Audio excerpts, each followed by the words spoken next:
अग्नि 24x7 में जैसा कि आपको पता है कि मध्य प्रदेश सब इंजीनियर एग्ज़ाम जो कि पोस्टपोन होकर 6 नवंबर 2022 को होना है। तो ये एग्ज़ाम जो कि अब 45 दिन आज से बचे हुए हैं, तो इस एग्ज़ाम की प्रिपरेशन करने के लिए आप हमारे ऑफिशियल यूट्यूब चैनल अग्नि 24x7 को सब्सक्राइब कर लीजिए।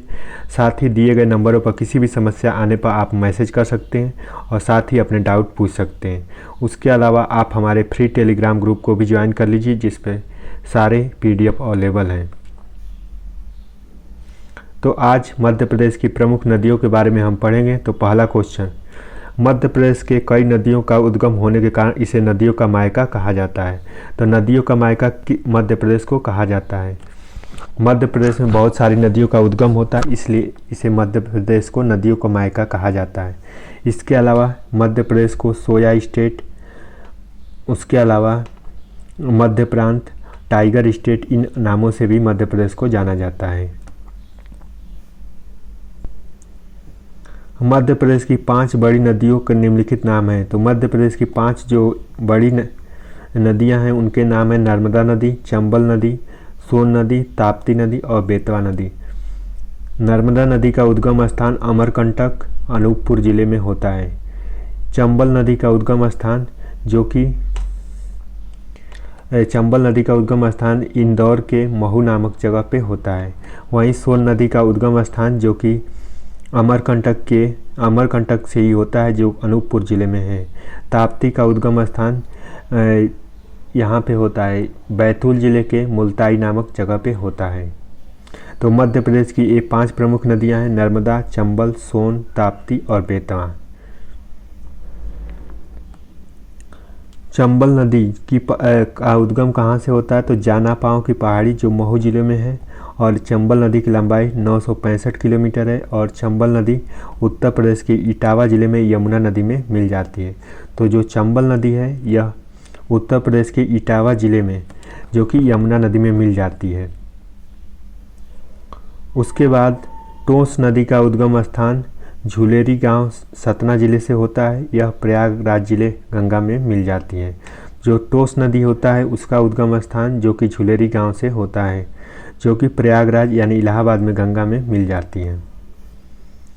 उसके बाद केन नदी का उद्गम कैमूर पहाड़ी कटनी जिले से होता है। यह उत्तर प्रदेश के बांदा जिले में यमुना में मिलती है, जिसकी लंबाई 447 किलोमीटर की डिस्टेंस ट्रेवल करती है। तो 427 किलोमीटर की डिस्टेंस ट्रेवल करती है केन नदी, और उत्तर प्रदेश के बांदा जिले में यमुना में मिल जाती है। यानी यह केन नदी जो यमुना की सहायक नदी है। उसके बाद सोन नदी का उद्गम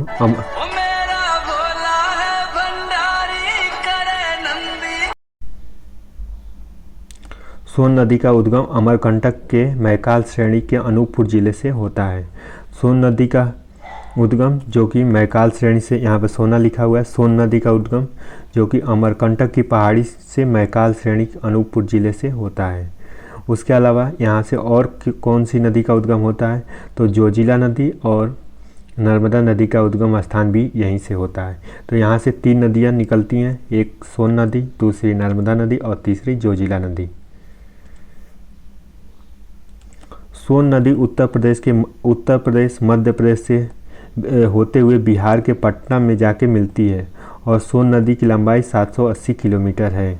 सोन नदी जो कि ये गंगा की ट्रिब्यूटरी है, और इधर से उत्तर प्रदेश होते हुए ये पटना के पास दानापुर में जाके ये गंगा में मिलती है सोन नदी।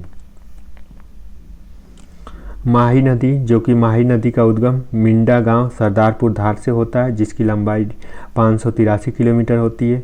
उसके अलावा माही नदी जो कि कर्क रेखा को 2 बार काटती है। उसके बाद वेस्ट फ्लोइंग नदी में 4 नदी आती हैं, साबरमती, नर्मदा, माही, ताप्ती और साबरमती। ये 4 नदियाँ जो कि वेस्ट फ्लोइंग नदी हैं। तो इन 4 वेस्ट फ्लोइंग नदी में नर्मदा, माही, ताप्ती और साबरमती आती हैं, और ये कर्क रेखा को 2 बार माही नदी काटती है।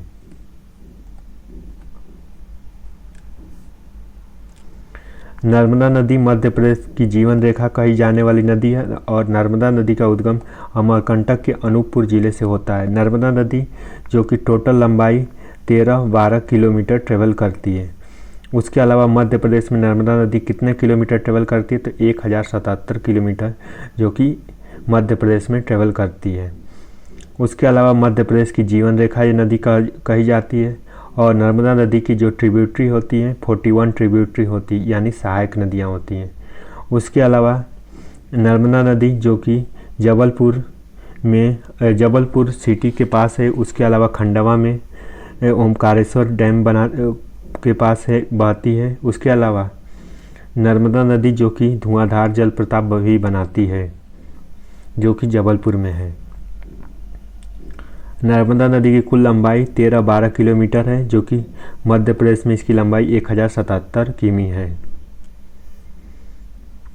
नर्मदा नदी की कुल 41 सहायक नदियाँ जो 22 बाएँ हैं और 19 दाएँ हैं की तरफ से आकर मिलती हैं। तो जैसे कि 22 नदियाँ जो कि बाएं साइड से आती हैं और 19 नदियाँ जो कि दाएं साइड से नर्मदा नदी में आके मिलती हैं।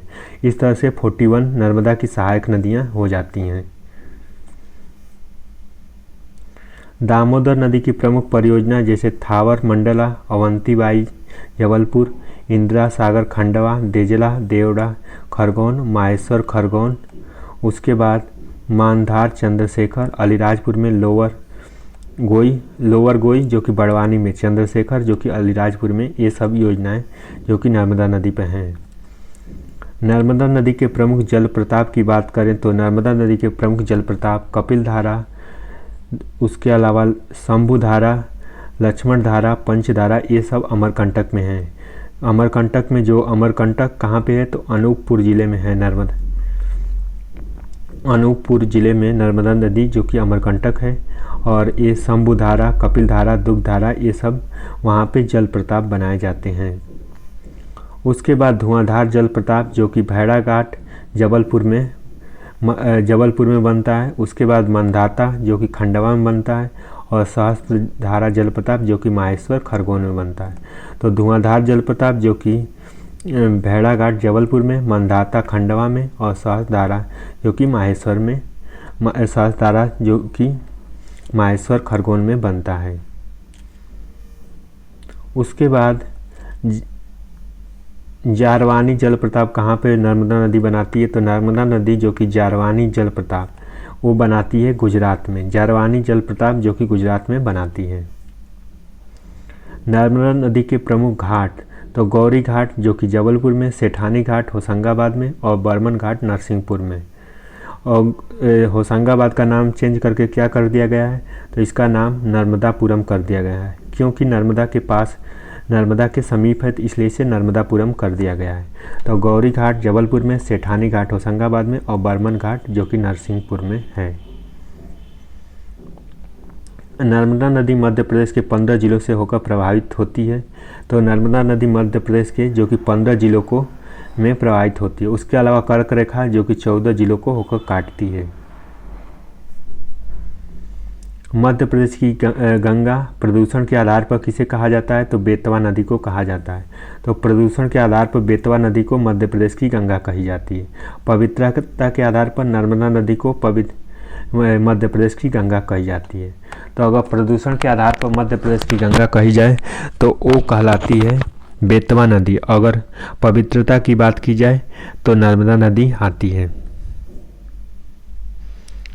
बुंदेलखंड की गंगा बेतवा नदी को, बुंदेलखंड की गंगा किसे कहा जाता है तो बेतवा नदी को। पीतम आदिवासी की गंगा माही नदी को कहा जाता है। माही नदी वही नदी जो कर्क रेखा को 2 बार काटती है। मालवा की गंगा शिप्रा नदी को। उसके अलावा शिप्रा नदी जो कि उज्जैन सिटी के किनारे से निकलती है।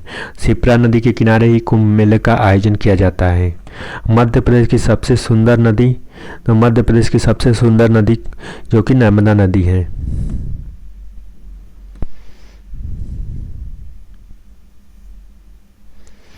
नर्मदा नदी के अन्य नाम कौन कौन से हैं तो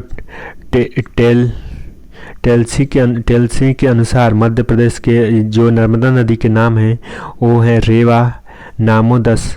टेम्सी के अनुसार नर्मदा का नाम नामोदस है, लेकिन इसके अन्य नाम रेवा, मैकलसुता और शंकरी है। शंकरी जो कि शंकरी यानी शिव की पुत्री कही जाती है। तो नर्मदा नदी के अन्य नाम क्या है? नामोदस है, यानी टालसी के अनुसार और टालमी के अनुसार। उसके अलावा जो कि रेवा, मैकलसुता और शंकरी यानी शंकर की पुत्री, ये नामों से भी जाना जाता है।